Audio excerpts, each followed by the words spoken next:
네, 안녕하세요. 오늘 저희가 함께 살펴볼 자료는요. 프랑크푸르트 라디오 심포니 오케스트라, 그러니까 HR 심포니 오케스트라 웹사이트 정보하고요. 또 리하르트 슈트라우스의 알프스 교향곡, 특히 2016년 연주 관련 자료입니다. 네, 안녕하세요.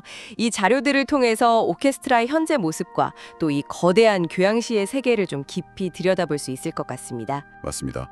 그래서 오늘은 이 오케스트라의 뭐랄까 최신 활동 소식부터 해서 알프스 교향곡이라는 대작, 그리고 또 아주 주목할 만한 연주까지 여러분께서 궁금해하실 만한 그런 내용들을 좀 짚어보려고 합니다. 좋습니다. 그럼 먼저 HR 심포니 오케스트라 이야기부터 시작해 볼까요?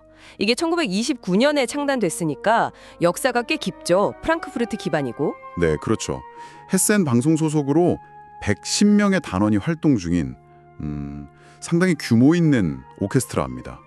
고전부터 현대까지 레퍼토리도 아주 넓군요. 제가 인상 깊었던 건 웹사이트나 유튜브 활동이 굉장히 활발하다는 거였어요.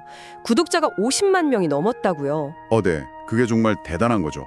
클래식 오케스트라로서는 이례적인 소통 행보라고 할 수 있습니다. 전 세계 팬들과 정말 적극적으로 교류하고 있다는 뜻이니까요. 와, 50만이라니. 웹사이트 들어가 보니까 정말 공연 일정이 빽빽하더라고요. 바로 오늘 5월 29일에도 런던의 거장들 공연이 있고. 네, 곧 뷰르츠부르크 모차르트 페스티벌도 참가하고 코스모스 바흐 시리즈, 또 드보르작 교향곡 9번 신세계로부터 연주도 예정되어 있더군요. 정말 쉴 틈이 없네요. 2025-26 시즌 계획도 벌써 나와 있던데 라벨 헌정, 숲속 콘서트, 그리고 수석 지휘자 알랭 알티노글류가 계속 이끌어가는군요. 기대됩니다. 여러분께서 주목하신 슈트라우스의 알프스 교향곡인 거죠? 맞아요. 이 곡 이름만 들어도 뭔가 거대한 느낌인데 1911년에서 15년 사이에 작곡되었다고요? 네, 1915년에 슈트라우스 본인이 직접 지휘해서 초연했습니다. 근데 재미있는 점은 슈트라우스 스스로 이걸 교향곡, 심포니가 아니라 교향시, 그러니까 톤포엠이라고 불렀다는 거예요. 와, 교향시요? 형식이 좀 다른가요? 그쵸. 전통적인 악장 구분보다는 알프스 등반이라는 하루 동안의 이야기를 음악으로 쭉 그려내는 데 집중한 거죠. 약 50분 길이의 한 악장 안에 22개의 작은 제목들이 붙어 있습니다. 밤에서 시작해서 일출, 정상에서 폭풍우, 그리고 일몰까지. 와, 22개의 장면이라니 정말 한 편의 영화 같겠네요.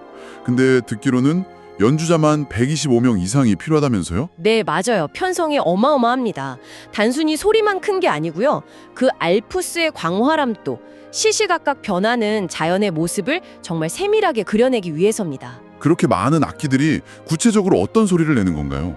예를 들면 자연의 소리를 흉내내는 악기들이 있어요. 바람 소리를 내는 윈드머신, 천둥 소리를 내는 썬더머신, 또 소방울 같은 것들이요. 아하, 그런 특수 악기들이 동원되는군요. 네, 특히 폭풍우 장면 같은 데서는 정말 실감나는 효과를 만들어내죠.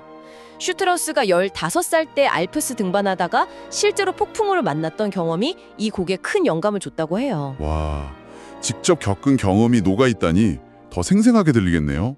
근데 좀 의외였던 게 이 곡의 원래 제목이 적그리스도였다면서요? 니체의 철학이랑 관련해서요? 네. 초기 구상 단계에서는 그런 철학적인, 어떻게 보면 좀 반종교적인 주제를 담으려 했었다고 합니다. 적그리스도 알프스에서의 비극, 뭐 이런 제목이었죠. 그런데 최종적으로는 알프스 교향곡이 된 거잖아요. 어떤 변화가 있었던 걸까요? 아무래도 작곡 과정에서 니체의 영향에서 좀 벗어나서 자연 그 자체의 숭고함, 그리고 그 속에서의 인간 경험이라는 더 보편적인 주제로 방향을 튼 것 같습니다. 이 변화 자체가 사실 상당히 흥미로운 지점이죠. 그렇군요. 그 배경을 알고 들으면 또 느낌이 다르겠네요. 자, 그럼 이제 하이라이트죠. 2016년 10월 프랑크푸르트 알테오포에서 있었던 바로 이 곡 연주입니다. HR 데비 심포니아 오르케스트라의 연주고요. 네, 당시 수석 지휘자였던 안드레스 오로스코 에스트라다가 지휘봉을 잡았죠. 이 연주 실황 영상이 유튜브에서도 정말 반응이 뜨거웠습니다. 조회수가 거의 90만 회에 가깝죠. 90만. 와, 대단하네요. 저도 그 영상 봤는데 정말 그 에너지 넘치는 지휘가 인상적이더라고요. 맞습니다. 오로스코 에스트라다의 해석이 이 곡의 극적인 대비를 아주 잘 살려냈다는 평가를 받아요.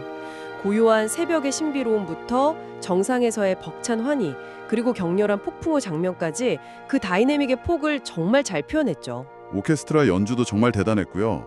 그 세밀한 묘사들, 뭐 폭포 소리라든지 폭풍우의 격렬함 같은 것들이 그렇죠. HR 심포니아 오르케스트라의 그 정교하면서도 풍성한 사운드가 슈트라우스가 악보에 그려놓은 그 음향적 풍경을 정말 생생하게 전달했습니다. 그리고 알테오퍼의 그 훌륭한 음향도 한몫했고요.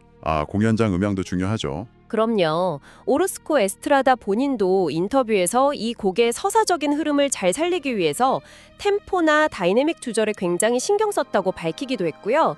여기서 우리가 좀 생각해 볼 점은 이런 수준 높은 연주를 예전에는 그 현장에 가야만 들을 수 있었잖아요. 그랬죠. 네. 그런데 이제는 유튜브 같은 플랫폼을 통해서 전 세계 누구나 이렇게 생생하게 접할 수 있게 되었다는 겁니다. 기술이 어떻게 보면 최정상급 예술 경험의 문턱을 낮춰주고 있는 거죠. 오케스트라가 직접 운영하는 음악 모험 같은 교육 프로그램도 있고요. 정말 그러네요. 자, 오늘 저희는 HR 심포니 오케스트라의 활발한 활동 모습과 리하르트 시트라우스의 대작 알프스 교향곡의 매력, 그리고 2016년의 그 인상적인 연주까지 함께 살펴봤습니다.